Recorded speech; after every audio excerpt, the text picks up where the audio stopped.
Muy buenas tardes. Verán, hace ya algunos siglos, un tal Calderón de la Barca escribió algo que a mí me llamó poderosamente la atención cuando tuve la oportunidad de leerlo y que me ha quedado grabado. Decía que naturaleza en lo vario, tanto su poder mostró, siendo todo necesario, que un veneno aún no engendró, sin engendrar su contrario. Y dirán ustedes, ¿y esto a qué viene? Pues viene a que últimamente, de unos años para acá, hay algunos científicos que precisamente, como si hubieran leído este verso, hubieran decidido buscar dentro de la propia naturaleza soluciones a problemas de trastornos de lo natural. Me estoy refiriendo a tratar algunas enfermedades, concretamente el cáncer.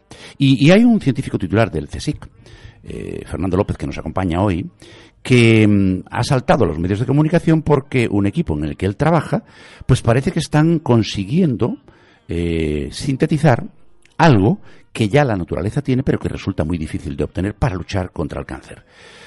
Y por ahí van los tiros. Don Fernando López, buenas tardes. Hola, buenas tardes. Oye, Fernando, ¿cómo os dio por poneros a buscar moléculas para luchar, bueno, en este caso contra un cáncer en concreto, que es el cáncer de riñón, pero en una planta que es más rara que un perro verde? Pues mira, vamos a ver, es una historia un poco larga, pero básicamente se describió en el año 2009 que de esta planta, Phyllanthus engleri, que se obtiene en Zimbabue y en otros países de África, pues se podía aislar un compuesto natural, una molécula que tenía esas propiedades, capaz de selectivamente matar las células cancerígenas renales, ¿no? Entonces es una molécula que en su estructura, su forma, nos llamó la atención porque pensábamos que precisamente en las reacciones químicas que nosotros estábamos desarrollando e investigando, pues podían ser muy útiles para sintetizarla en el laboratorio de manera artificial de una forma muy rápida. Como es una molécula interesante desde el punto de vista biológico y que puede tener unas aplicaciones muy interesantes, pues nos pusimos manos a la obra y es lo que estuvimos haciendo últimamente. Oye, ¿qué particularidades tiene esa molécula que habéis encontrado en esa planta y que parece ser que no es de fácil, digamos, extracción de la propia planta el compuesto y por eso estáis intentando sintetizarla?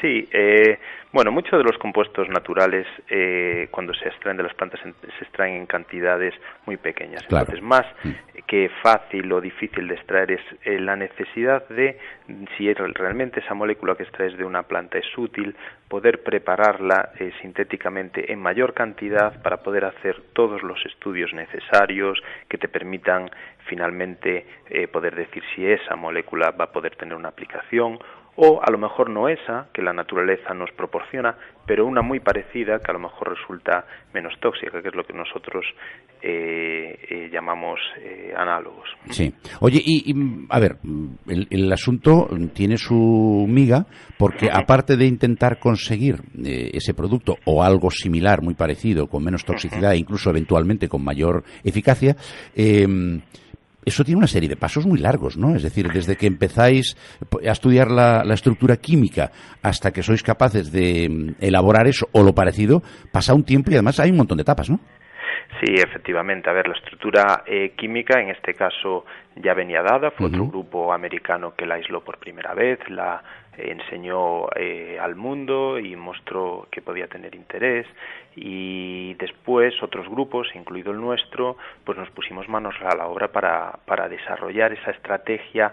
Como somos químicos y hacemos reacciones entre moléculas y algunas las inventamos que proporcionen nuevos productos de más interés, pues nos pusimos manos a la obra para ver cómo podíamos prepararla de una forma muy sencilla. Y efectivamente, como todas las investigaciones en todos los ámbitos, no solo en la química, es un proceso arduo que lleva tiempo y que lleva a veces muchas frustraciones y a veces estás atascado y cuesta salir, y bueno, es un proceso que ha durado un tiempo, pero el equipo nuestro pues es valiente y seguimos adelante, y finalmente lo que hemos hecho recientemente fue dar a conocer nuestra síntesis de esa molécula y cómo efectivamente podemos hacer esa molécula compleja que nos proporciona la naturaleza en tan solo 17 pasos sintéticos, que 17 puede parecer un número elevado, pero desde el punto de vista de la síntesis química, orgánica, pues no es muy grande.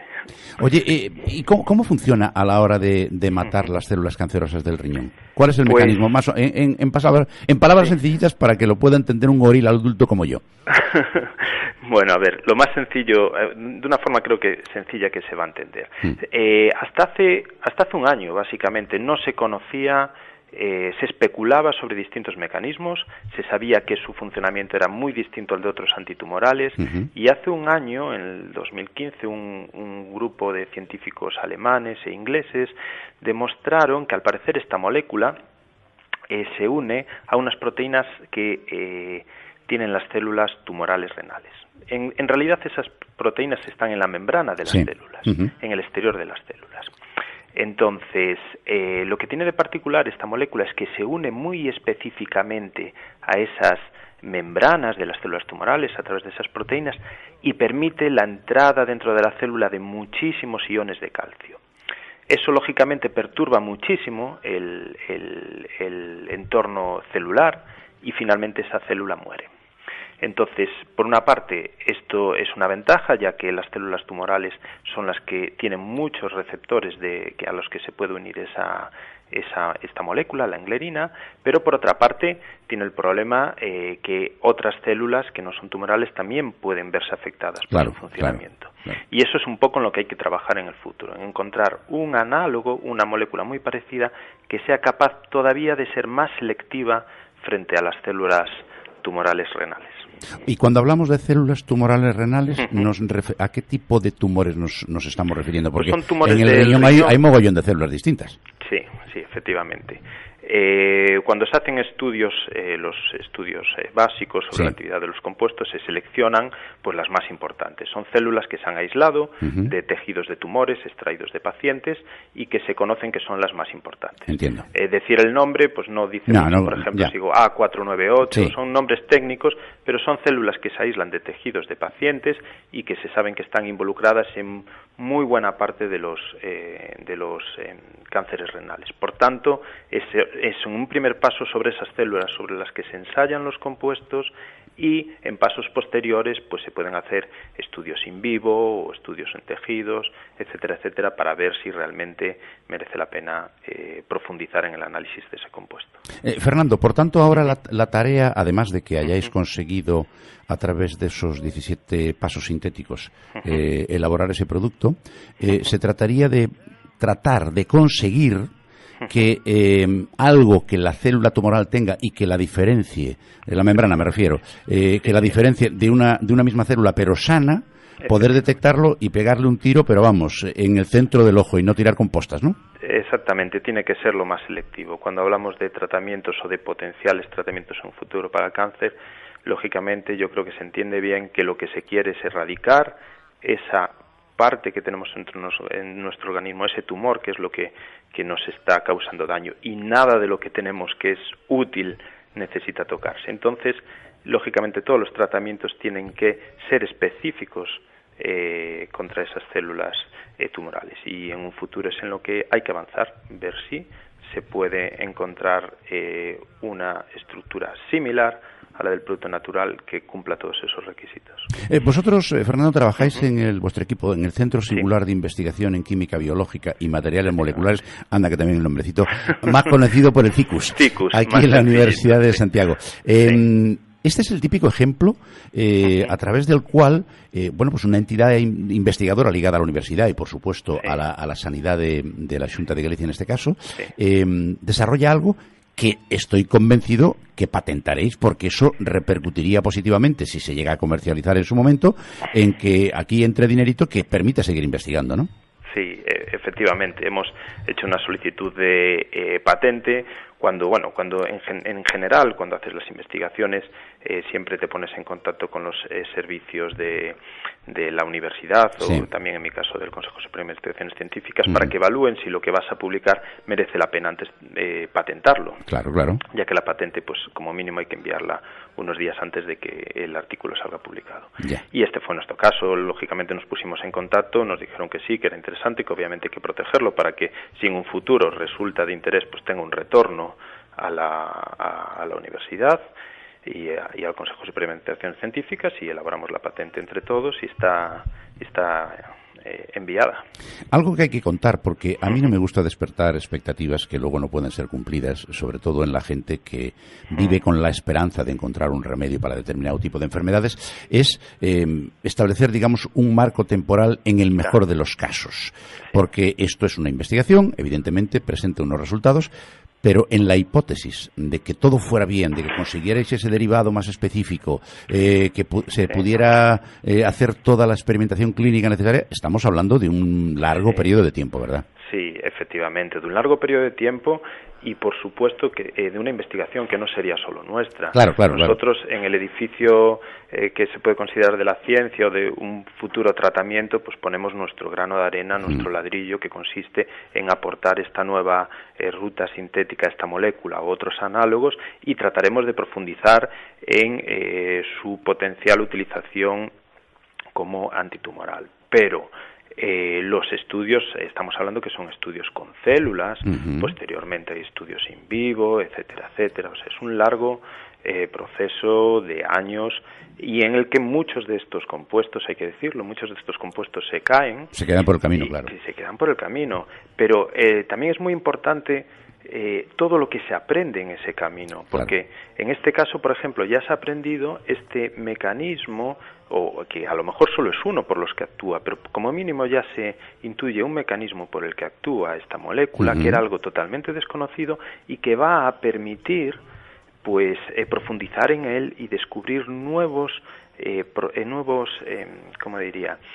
caminos para luchar contra los tumores renales, ¿no? Nuevas aproximaciones para luchar contra los tumores. Entonces, lo que se aprende en el camino es casi tan importante. Claro. Porque abre nuevas vías. Vuestro trabajo es, como diría la canción de los Beatles, a long and winding road, un largo y tortuoso camino. Pero hay una cosa que quiero preguntarte, porque, bien, molécula que ya estaba descubierta, realmente lo que estáis aprendiendo y que podría ser de aplicación a otras potenciales moléculas benéficas es precisamente el proceso, el procedimiento, la manera a través de la cual se puede coger algo natural y fabricarlo, producirlo, sintetizarlo en el laboratorio. Ese procedimiento es realmente lo más difícil, por decirlo de alguna manera, ¿no? Sí, bueno, ahí es donde está nuestro expertise, ¿no? Nuestro conocimiento. Nosotros somos químicos sintéticos y aquí lo que tratamos de aplicar básicamente es una reacción química que habíamos desarrollado ya en el año 2008-2009, que creímos que podía ser muy, muy, muy eficiente para preparar esta molécula y esa reacción está en el centro de lo que es nuestra etapa hacia la engledina. Y desarrollando cada uno de los pasos sintéticos, cada una de las etapas, pues es como conseguimos llegar a ella. Es un proceso realmente largo y laborioso, pero que por otra parte da muchas satisfacciones en el camino cuando consigues tus objetivos. Pues ya ven ustedes, señores escuchantes, Fernando, yo les llamo escuchantes porque, claro, oyentes, el que oye, pero no tiene por qué prestar atención, que es lo que exige la escucha. Señores escuchantes, fíjense cómo hay un montón de gente que trabajando en equipo y en red, por cierto, porque el conocimiento es tan vasto que abarcarlo todo es prácticamente imposible, pero colaborando con otros grupos que trabajan en la misma línea. Aquí, desde Galicia, desde Santiago, desde el CICUS, hay gente como Fernando López, que es un científico titular del CSIC y, por supuesto, trabaja aquí en Santiago.